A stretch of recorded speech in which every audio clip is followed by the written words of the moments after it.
All right, guys, so welcome to this week's episode where I got some old friends, a new kayak, and we're gonna chase some big old Florida bass. Sucking up a big one, look at that. Sitting over here letting Chad watch me catch fish. See, look, there's Chad right over there, just watching me catch fish. If there's one angler that could get away with just not wearing a PFD, because they pretty much are inherently buoyant, it would definitely be Gene Jensen. Come for the jokes, stay for the fishing. Bam! I lay the hammer down. Let your tail down. Pretty little fish. There you go. That's proof that if you rag him enough, he'll catch a fish. You just gotta hope he's still your friend at the end of the day. I'm gonna go out there and see if I can't make it happen. This is really the essence of what kayak fishing is all about. This is my kayak. Get yourself one.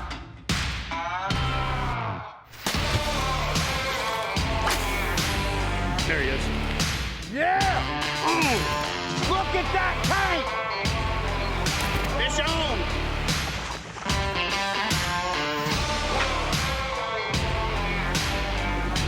Oh my God! Good night!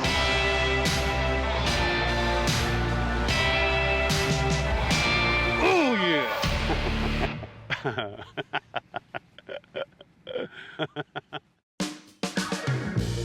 So this week I am operating out of Polk County, Florida, but I'm home basing at Camp Mac because it's such an amazing fishing setup. They've got a stage for doing tournament weigh-ins. They've got an outfitter shop, an unbelievably clean RV park. They've got cabins, they've got a lodge. It's actually just the coolest little fishing setup that I've ever seen. In fact, I think it should be its own little town.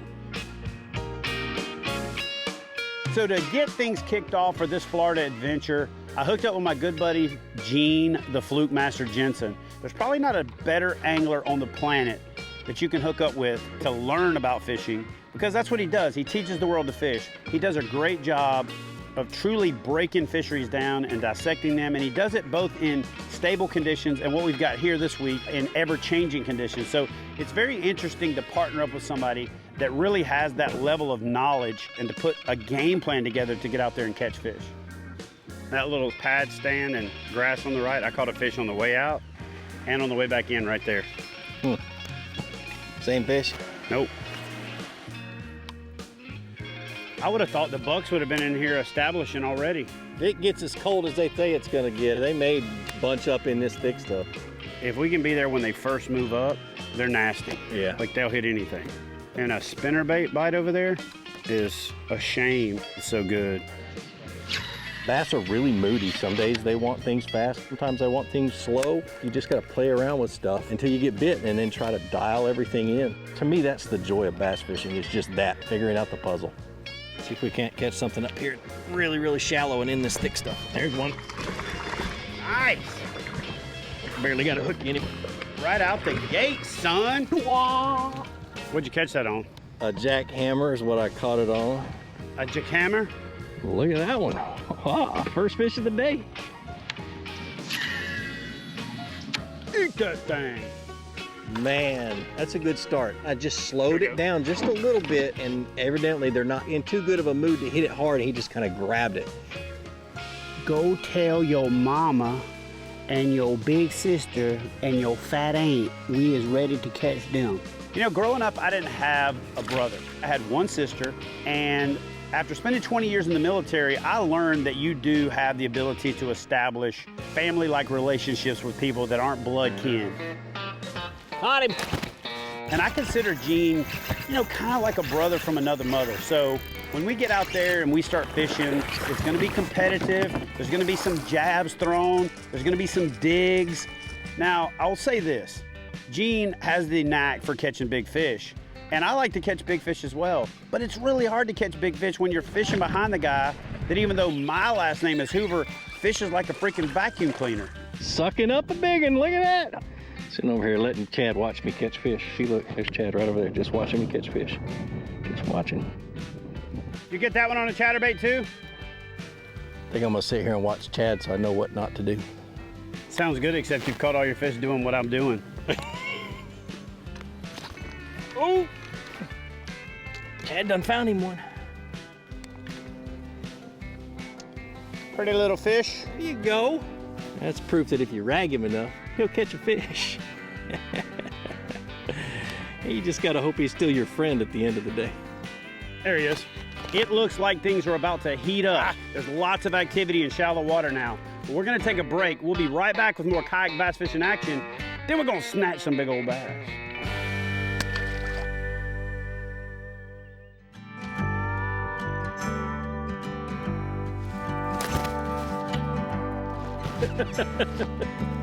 Hey y'all, there's a fish right there. I just about fell out of the boat setting that hook. You know what's funny is it's really hard for one fat person to make fun of another fat person. But here I go. If there's one angler in the country that could get away with just not wearing a PFD because they pretty much are inherently buoyant, it would definitely be Gene Jensen. Yeah, he's all talking trash till we get out on the water, and then bam, I lay the hammer down. You know, it's pretty obvious that Gene was a pogue in the military, which stands for person other than grunt. You know, basically it means office person. Uh-oh. Because he had no interest in having any dealings with that gator whatsoever. Holy cow. It's just like fighting a big fish, but he's got a lot more muscle than I do. I guess I'm just gonna break him off because he's sitting on the bottom. He ain't no little bitty gator either. He's big. For most of us, we don't want to get into a situation where we have to tangle with a gator. But the thing you got to understand about Gene is he actually has to be extra attentive to it. There we go. Because he already has these little bitty fingers as it is. So if a gator bit one of them off, I don't even know if he could hold a rod after that. Yeah, I'm not a fan of hand-to-hand combat with a gator. I probably wouldn't fare too well.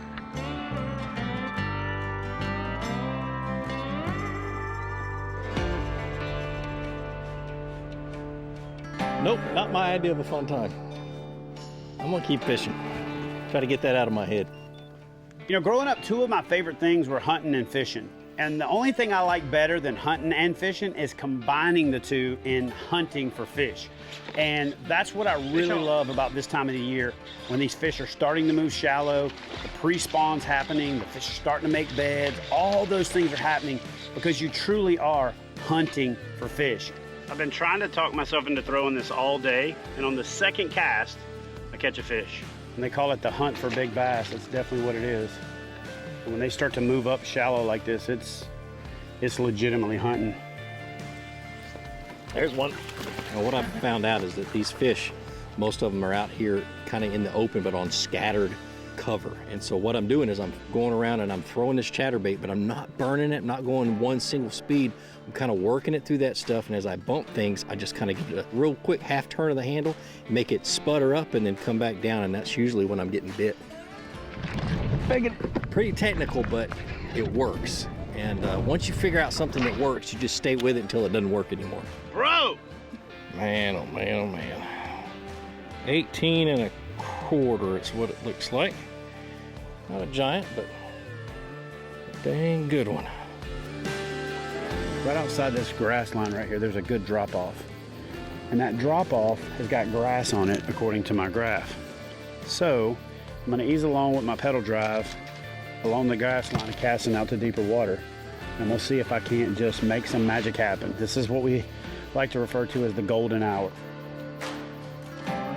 The more water you eliminate, the more you should start to get excited about the fact that you're dialing in on the place where the fish are. And you should just start to build that nervous energy, that anticipation, that excitement, because you're really starting to get close to putting it all together. Here we go.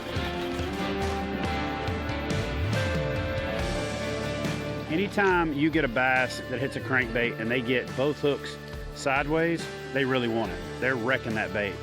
So this bass came up out of the grass and smashed that crankbait. So this is obviously a buck that is getting ready to move up. So hopefully that means that there's some big girls right out there behind him. Let's get that guy back in the water. We're gonna get out on the water, get to filming, get to looking, and get to fishing. So got the man himself, Mr. Hoover. Turn around and say hi, Chad. Hi, Chad. That'll work. Take the time to shoot footage of the dock close sign and me falling through the dock. I see why it's closed. I'm gonna avoid the hazard area. One of the great things about Polk County is there are lakes scattered all over the place. Within 45 minutes to an hour, you can find 30 fishable public lakes with easy access. And when it's cold in Florida, you probably won't see an angler all day, because right now, all the Florida people are bundled up in their houses thinking that it's a Arctic blast. It's cold, but it's not cold. I'm gonna go out here to the mouth of that creek and go fish around the outside edge of it and then work my way up in it. They ought to be out here though. Yeah, on the edge. In theory. So what I'm doing right now is my fish finder can make a map. And so I've turned that feature on and I'm zigzagging back and forth and trying to figure out what this point is doing that's coming out. I'm in 6 foot, it's 4 foot there. I just want to find those drops. When you're fishing public lakes, especially in Florida, and you see a dock that's got fishing poles on it, it's almost a guarantee that they've got brush piles out around their dock. So before you push in there and scan it with your depth finder, or run in there with your trolling motor, or even drift in there and potentially spook the fish, just kind of look at the dock and say to yourself, if you own that, where would you put the brush pile? And then you know exactly where it's at and you can cast to it. So never overlook a dock that looks like somebody fishes on it regularly. Ah, dang it. And if you're fishing while talking, you don't have to finish talking before you set the hook. I had a fish pick that up, but I didn't set the hook in time, so. It's the rare instance when they drop a Cinco. I think he felt me. I hope it was a he, not a big old slobber knocker female that said,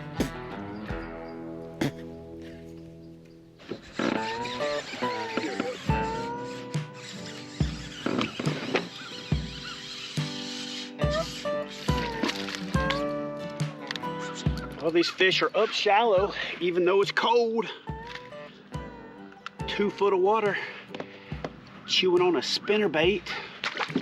We're gonna ease on down through here and see if we can't find a few more of them. All right, guys, so we're gonna take an in-depth look at my new Bonafide P127. So starting up at the front, I've got this shallow water anchor called the Anchor Wizard. I like to use that as part of a 1-2 punch. The Anchor Wizard in the front, the power pole in the back, and that allows me to manage my boat position. I like to manage my paddle with this Yak Attack double header because it needs to be out of the way for the pedal drive, and it needs to be able to grab very quickly to make those minor adjustments. The Yak Attack Black Pack is kind of the staple of my tackle management system, and so I've got all of my extra lures and terminal tackle and stuff like that inside the Black Pack. The Black Pack also serves as the foundation for my rod holders. And then this is probably the coolest thing that I've come up with this boat so far. I've got the Yak Attack switchblade that's gonna allow me to have my depth finder mounted right on the front. And what's great about it is everything is set off to one side so it doesn't interfere with my pedal drive. Guys, that's the overview of my P127. When you look at my kayak setup, a lot of people think it's way overdone. But when I put my kayak next to Gene's kayak, it makes it look like I'm the minimalist. So this is my Bonafide SS127. It's a fishing machine. And yeah, it looks like it's got a lot of stuff on it, but it works. Everything's got a reason, and I love it. Love fishing out of this boat. Fish!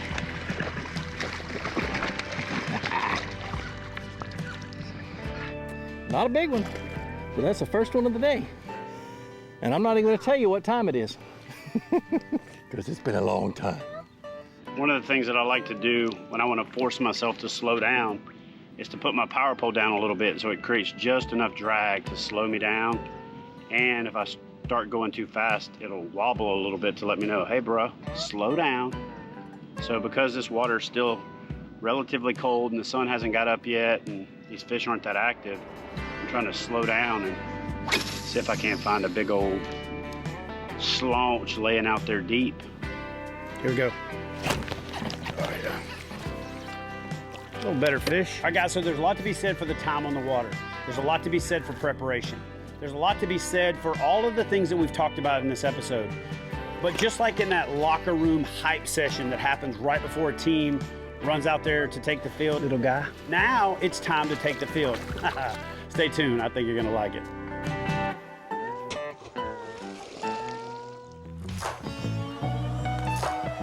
Gosh, this lake is pretty. I love Florida. A lot of things to throw at. All right, guys, this is definitely pretty cool. It's looking like a little tunnel through here. One of the best things about it is, with the exception of maybe a John boat, I don't think any bass boats could get back in here. Not only is Polk County wild Florida, but it's the right kind of wild Florida for the type of fishing that I love and the type of fishing that makes kayak fishing so appealing. And that's getting into these little places that you can't get other ways. It's giving the head nod and saying something to the guy in the bass boat as you paddle past him to go explore waters he or she can't even get to. It's paddling under the limb of a live oak that's coming down and actually touching the water. It's paddling through the Spanish moss hanging down. Not only is Polk County tailor-made for outdoor adventures and tailor-made for just getting out there in the wild, it's the right kind of wild for me. It's perfectly situated and perfectly built as a kayak fishing playground. There's some kind of creature on the bank over here. I don't know what it is. It's like a cross between a dog, a pig, and a dragon. What the hell is that? Oh, it's a beaver making all kind of racket. You know, it could be one of these things where I'm getting older and I'm starting to appreciate things and I'm starting to approach things differently. I am taking the time to stop and smell the roses. I'm traveling around the lake and trying to find fish. I'm moving a lot faster and I'm looking for life, minnows, birds. Then I'm gonna stop and throw some baits. But the more time you spend on the water, the more area you cover, the more water you eliminate, the better fish you catch.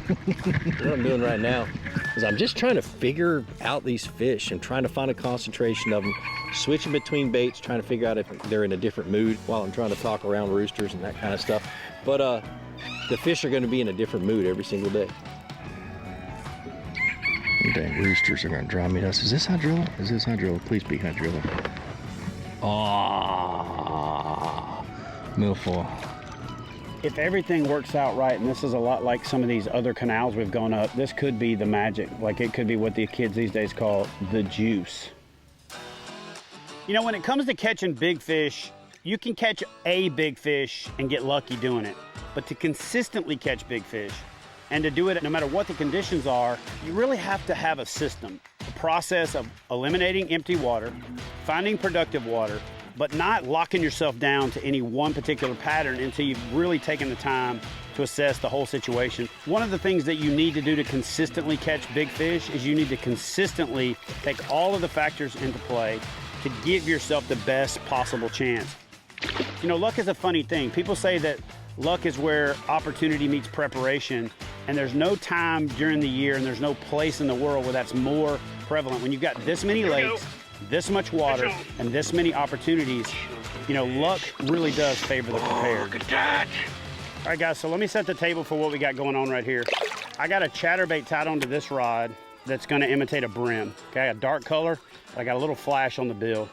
And I've already set up a throwback rod with a Senko. A lot of times what happens is when they first move up on the bed, they'll run up and flash at something, but they won't hit it. If you have a throwback lure ready, when they get back to the bed and you twitch it, they'll smash it. So that's my kind of 1-2 go-to for fishing these pre-spawn fish when they first move up. But first I'm just gonna try to get them to eat this chatterbait because I know that they're in here trying, oh, there's one right there. They're in here trying to establish a perimeter. And when they do that, they'll eat anything that looks like a brim. All right, that's a good fish right there. Definitely not a female, but you look at that belly on that thing. That fish is in here feeding up, running off everything in the area. It's gonna set the bed up, gonna get everything nice. Gonna put on some romantic music, gonna spread out some flower petals, and get ready to do the thing.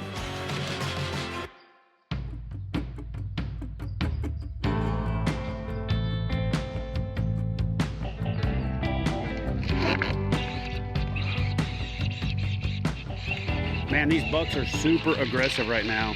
And anytime these bucks are this aggressive, it's about to go down. They're establishing perimeters, they're running everything off, they're hitting it and spitting it, or they're just killing it. And so when that happens, God, it's about to go down. They're just not ready right now. Tomorrow, the next day, the day after that could just be the day they bust loose. And it's gonna be epic, so I'm ready. We were getting ready to wrap shooting for this episode, and I just had to get one more shot because I knew everything was about to bust loose.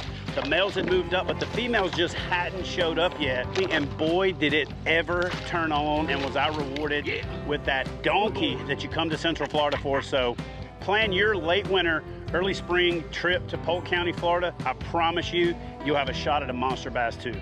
These fish are fat, chunky, and hungry.